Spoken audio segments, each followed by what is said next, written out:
Hello friends, I'm along a dirt road in West Arkansas, and there's a plant growing here that most people would think is a weed.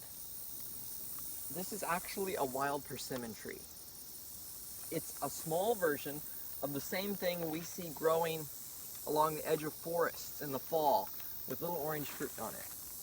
Now, if we let this grow into a tree, is it going to produce anything worth eating? Here's the deal. Persimmon trees are dioecious, meaning there are male and female versions of the tree. If this happens to be a male tree, then we can wait and wait and wait, and it will never produce fruit. Now, if it is a female tree, it may produce fruit, but we don't know what they're going to be like. They could be small and hardly worth eating. They could be large and nice. We just don't know. But here's the cool thing. A tree like this, a wild tree, can be grafted to produce excellent fruit. It's so amazing to do, and it's so much fun.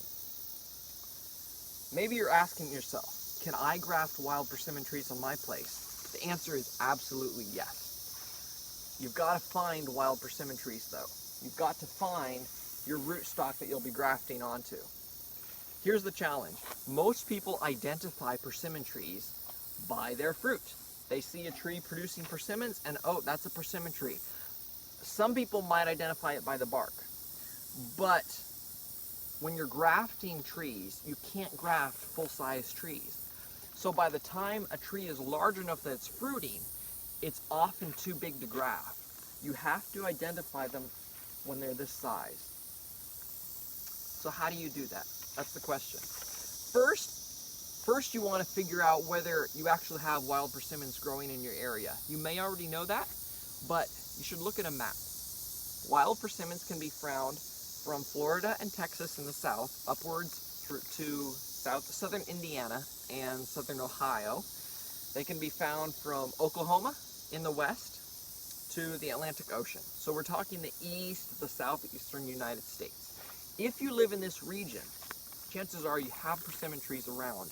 It's just a matter of finding them. Since we're looking at saplings, we're going to be identifying them based on their leaves and their shoots. We can't really identify them based on bark and fruit at this point. Here's what I recommend.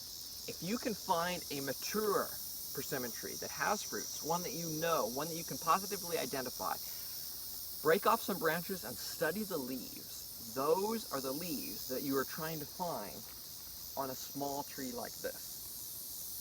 Characteristics that you will look for are simple, alternate leaves on a woody stem.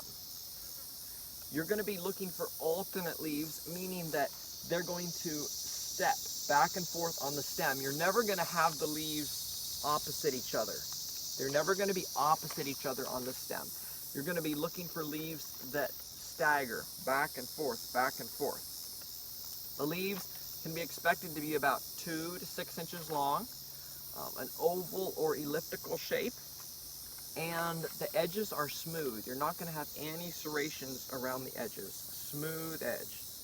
Once again, find a mature tree, study the leaves, and then try to find those same leaves on young trees like this. Once you've found your persimmon trees, label them. They'll be even harder to identify in the winter once they've lost their leaves. And since you'll be grafting them in the spring, before they put on their leaves, you'll want to label them now so that later you'll be able to come back and graft them. Thank you so much for watching. Can we stay connected? Follow my Facebook page, facebook.com/mywildorchard. Have a wonderful day.